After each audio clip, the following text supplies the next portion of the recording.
Okay, real talk for a second. I'm kind of having a full-on crisis with my TBR, but it's fine. We're gonna get through it. I have all year. I'm participating in 2 readathons this month, and it's gonna be crazy.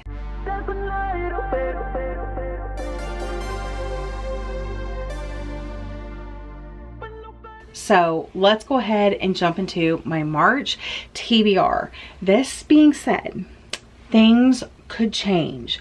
I have not been good at sticking to a TBR, and that's okay. Like, I can read whatever I want. This is a hobby. I'm gonna try to read these books. I have some priority books that I must read, and then I have some books that I'm hoping to read. I have 2 books here.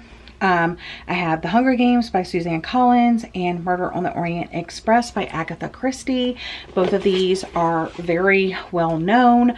We're going to be reading and discussing these over on my Patreon. We're doing a read along all spring long, 1 book a month of the Hunger Games quartet, and then we decided to do another Agatha Christie buddy read. So we're going to be reading and discussing these. The discussion is not until April, but we're going to be reading them in March. And then also on March 5th, Murder Road by Simone St. James releases, and I'm going to be reading this for my podcast. Elise and I, Elise is going to be my guest on the podcast. We're discussing that in April, but I need to get a head start on reading the book. It says a young couple find themselves haunted by a string of gruesome murders committed alongside an old deserted road in this terrifying new novel. And it's July 1995. April and Eddie have taken a wrong turn. They're looking for a small resort town where they plan to spend their honeymoon when they spot what appears to be a lone hitchhiker along the deserted road. They stop to help, but not long after the hitchhiker gets into their car, they see the blood seeping from her jacket and a truck barreling down the Atticus line after them. When the hitchhiker dies at the local hospital, April and Eddie find themselves in the crosshairs of the Cold Lake Falls police.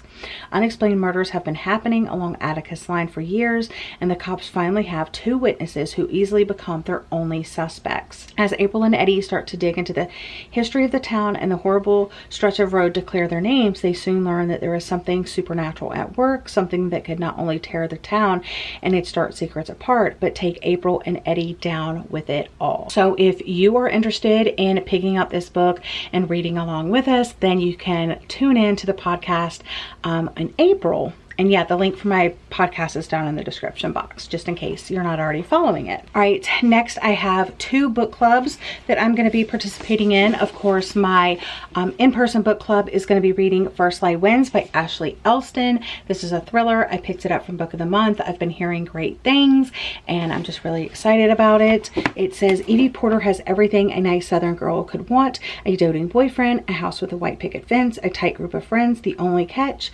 Evie Porter doesn't exist. So this should be a lot of fun to discuss with my book club. And then for Jesse's book club, Sleep When I'm Dead, they're going to be reading Only If You're Lucky by Stacey Willingham. This will be the 3rd book by Stacey Willingham I have read. So I've read all of her books, and Jordan and Lena are going to be on the discussion. So some of my besties, and I'm just really looking forward to this one because I've enjoyed her other books. I really don't know too much what this one is about. I just kind of want to go into relatively like blind, because that's what I have done for her other books, and I really enjoyed that experience. So I'm going to kind of follow that trend. So I'm not really going to tell you what this one is about. Sorry. March 1st and 2nd, I am hosting the 2nd round of Let's Get Graphic, a 24-hour readathon dedicated to comics, graphic novels, and manga. You can read one or the other or multiple. It doesn't really matter. Just read anything that's kind of like heavily illustrated. I do have some prompts. There's not really any photo prompts other than to post a picture of your TBR, but I have 4 reading prompts, part of a series, new to you author or illustrator, 2 or more people on the cover, and 200+ pages. I'm also doing reading sprints on March 1st at 8 p.m. Eastern Standard Time right here on this channel, and then on March 2nd at 10 a.m. Eastern Standard Time right here on this channel. So that way, if you can make the night one, you can make the night one. If you can't, you can make the morning one, or if you can make both or whatever. It's just going to be a really good time. Keisha and Hope are co-hosts co-hosting with me, and we're very excited to read a bunch of graphic novels. I think that's what we're all going to be reading. So I do have a couple of graphic novels picked out. They don't necessarily maybe fit any of the prompts, but I'm probably going to be reading more than these, but these are ones that I got for my birthday, so I want to make them a priority so they don't sit around on my shelf. But I also recently did a TBR bookshelf tour, and I showed you all of my graphic novels that I have not read yet. So if you want to go back and watch that, there's some possibilities within that. But I want to read Misfit Mansion by 𝒂𝒃. Keisha sent this for me for my birthday. It's her favorite graphic novel. It is chunky, so it's over 200 pages. I know that. And the sequel was just announced, so it is part of a series now. So that's good. And then my friend and patron Kayla sent me 2 graphic novels for my birthday. She sent me Blackwater by Jeanette Arrow and Ren Graham. Very cool. It's about this like spooky haunted town named Blackwater. And then also Cody by Jared Cullum, which this one looks really, really cute. So yeah, and this one has 2 or more people on the cover. So I think I'm like checking off the prompts without even trying to check off the prompts. And then my friend Summer has created the cutest little like short little readathon. It's going to be 4 days. It's called Bows and Books, and it is running from the 21st to the 24th, so a 4-day readathon. And we have 3 reading prompts and some photo prompts. So for the reading prompts, you are to read a book with a bow or a ribbon on the cover, or a rope or a string or a thread, something you can tie into a bow.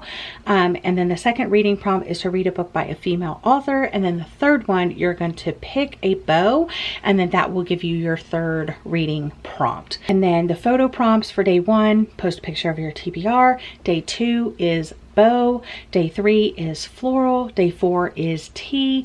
And we left these very open-ended. She gave you 1 word, and she just wants you to post whatever that means to you.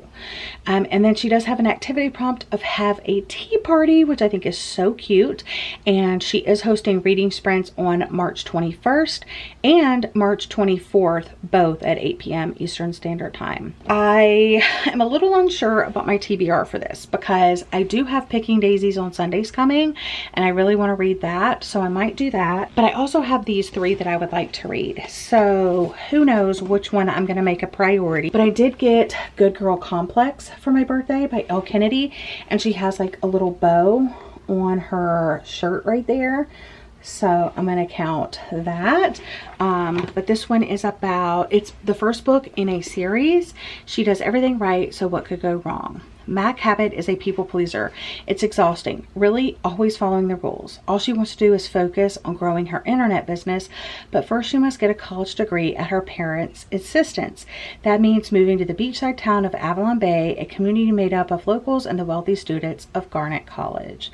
So I really don't want to know too much more than that, but I'm really looking forward to starting this series. The one I'm probably going to make a priority is The Catch by Amy Lee. She has a little bow on the front of her dress there. So, and I also got this for my birthday. The first book was Set on You, the second book was X's and O's, and this is the 3rd book. A grumpy lobster fisherman tosses a fashion influencer's impeccably curated life overboard in his charming romantic comedy. So I think that's going to be super cute. And then also, this has been sitting on my shelf for a while, and I really, really want to read it. So I'm hoping that I could squeeze this in sometime this month as well. The Wishing Game by Meg Schaefer. And it does have a ribbon coming out of the book right here. It's like one of those books that have like a ribbon bookmark, I'm guessing, but I've heard nothing but good things about this one, so I'm really looking forward to it. I tried to pitch it to my book club, but there's somebody that like it has something in there that someone doesn't want to read about, so we can't do that. So I'm like, okay, I'm just gonna read it myself. So I'm really looking forward to this, and it is fairly short, so I think I can squeeze it in this month. Those are the books that I am hoping to read in March. Like I said, these are not definites. Some of them are definites, but some of them are not. So I may shift and change my TBR. I do plan to do a reading vlog for Let's Get Graphic. I also plan to do a reading vlog of Bows and Books. So you'll see what I ultimately end up reading in those vlogs. Okay, so go ahead and hit that subscribe button so you don't miss any videos by me. It's currently raining outside, so go ahead and leave the little umbrella emoji in the comment section down below if you made it this far in the video. Thank you guys for watching. I hope you're all having a lovely day or night, and I'll see you guys again in another video very soon. Bye, friends.